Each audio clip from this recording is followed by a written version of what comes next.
Hi, this is Aaron and Linda with Traveling Flamingo, and today we're in our home pavilion of Canada in Walt Disney World's Epcot, and we're dining at Cellier Steakhouse. We're going to tell you what we think of it, if it's a great restaurant, if it's just overhyped, or if it's somewhere that we think that you should go on your next Disney vacation. All of that coming right up.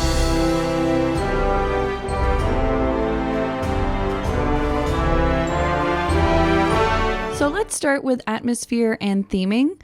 The Cellier restaurant is based on the chateau-style hotels, like the Fairmont Le Chateau Frontenac and the Fairmont Chateau Laurier, and these were all part of the Canadian Pacific Railway hotels.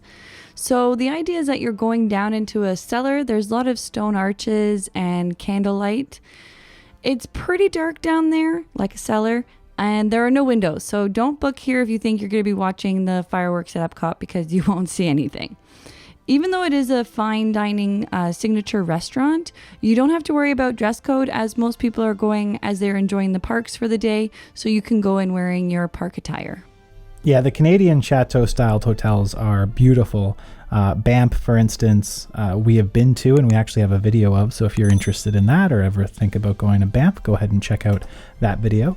So this is located in Epcot in the Canadian Pavilion, and you can walk through the Victoria Gardens, and this is just adjacent to the Hotel du Canada, which is the name of the hotel that they have there, or fake hotel. It's designed to reflect Butchart Gardens, which is near Victoria, British Columbia, and it's also the largest of all national pavilion gardens, and so you can walk through. There's quite a bit to do there. You will need a park ticket for this, and you can of course take the bus, monorail, or the Skyliner, boat, etc. to get to Epcot in order to go here. If you do take the Skyliner or the boats to the International Gateway, you just go ahead and turn left, and you will walk up pretty well to it. It's right next to the British Pavilion. So Le Cellier is open for lunch and dinner, and being in the Canadian Pavilion, it is Canadian signature foods. So they're known for their cheddar cheese soup, poutine, and maple creme brulee. It is a steakhouse, so there are a few different types of steak. However, don't worry if you're not a steak fan. There are a lot of other delicious options as well, like the steamed Asian Impossible dumplings, and an amazing enhancement that is the lobster mac and cheese. And we also went and enjoyed a bunch of apps, so there's a good variety there. They do have a pretty good kids menu as well. It's not cheap though. Salmon for $18, steak for $15, mac and cheese for $11, but it's a good variety, maybe different than what you're getting at other restaurants. And if you're over 21, there's a good variety of alcoholic beverages, so you can add that to your meal. And there's a Canadian wine selection and beer and cocktails as well. They do have a fairly good selection of beer as well, so you can expect to get Moosehead, which is a fairly common Canadian beer. Molson Canadian, they do have Labatt Blue and Labatt Blue Light. They also have some more domestic beers in Canada, so they have St. Ambrose Oatmeal. Sometimes they do have some other specialty ones, which is nice, but it is kind of Canadian themed when it comes to their beer selection as well. They do also have a bread basket. So there's a pretzel bread, which represents Kitchener, which is in Ontario, because it's the largest Oktoberfest that they have.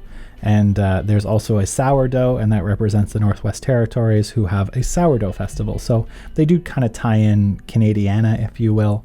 They do have a Canadian cheddar cheese soup as well. This is a Moosehead Pale Ale and a Canadian Applewood smoked bacon.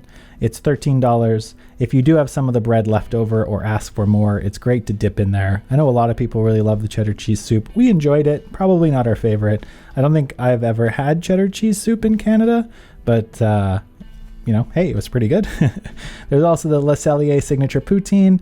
This isn't your traditional sort of Quebecois poutine. However, it was very good. And as somebody who really enjoys poutine, I really did enjoy this one.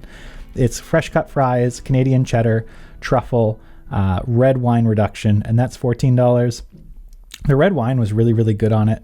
The Canadian cheddar was pretty good. I do think it's actually, I think calling it a cheddar is a bit of a misnomer. I think it was more of a sort of a squeaky cheese curd, but they called it Canadian cheddar. We also had an enhancement to our meal, which is the 5 cheese macaroni and cheese for $11. And we have had steaks here. We didn't this time. However, they're usually around $50 and they're very good steaks. Highly recommend the steaks that they have here. And the meal all in all is actually really, really good. And we thoroughly enjoyed it every time we've been here. Yeah, I also, like Aaron, have never actually even seen a cheddar cheese soup on a menu before.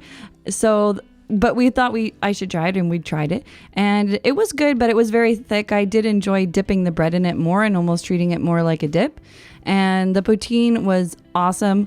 As I said, we didn't have the steak, but I would be so happy just to go back and have poutine and the mac and cheese and just absolutely enjoy that. In regards to value and price, we found that it was comparable to other fine dining, signature dining for the prices. The portions were pretty big, so we really enjoyed sharing and found that being with the size, the price wasn't too painful. There are, however, cheaper restaurants in Epcot, but we found for the selection and, the quality, it was pretty spot on, and it was worth the additional costs. Overall, this was a really good steakhouse, and I'm probably the one that eats the most steak out of Linda and I. Linda typically, when she has the opportunity, will get seafood, only because I'm not a huge seafood fan. So, I eat a lot of steaks throughout Disney and other places, and this is a really good steakhouse. Highly recommend it. The food is always very solid. Does it represent Canada? Sort of. They've got a really, I know we're not reviewing the pavilion, but they've got a really cool shop there where you can get some Canadian stuff. They have these really cool plaid Spirit jerseys that are also really awesome. And they've got a lot of really good stuff. The beer cart out front is really good. You can get a bunch of different beers. They have wines from all over Canada, which is cool, like Trois Pistoles. They've got a whole bunch of different beers and wines and so forth from Canada. And, it's a very, very solid steakhouse with some really good just comfort food. And we would highly recommend it. We would also recommend that you book this ahead. This does get very busy. This has always been a very busy restaurant, and it still continues to be fairly busy. You cannot see the fireworks from here, so this is great for a meal, but you're not going to have a view of the fireworks. And it's a great way to just go inside. Again, not having windows could be a good thing because it's in a cellar. It's meant to be like a wine cellar, and it feels very cool down there, which is also very, very cool. And a lot of the portions are big, so you can share and try more stuff. And it's really good in terms of the food and the food quality. Somewhat small restaurant, so do be prepared for that. And we really enjoy it. If you are also doing your Disney trip on the dining plan, this restaurant is 2 credits. So keep that in mind when you're booking your day and you're eating, because I definitely book my eating the day in advance. So we hope you guys enjoyed the review, or maybe watching and remembering one of your previous trips or one you're hoping to have come up. Again, thank you so much, Traveling Flamingo family, for supporting us. We really appreciate that. If you enjoyed this video, please hit that like and subscribe button and leave some comments below. We love chatting with you guys and hearing about your experiences and plans. So thanks again, and happy travels.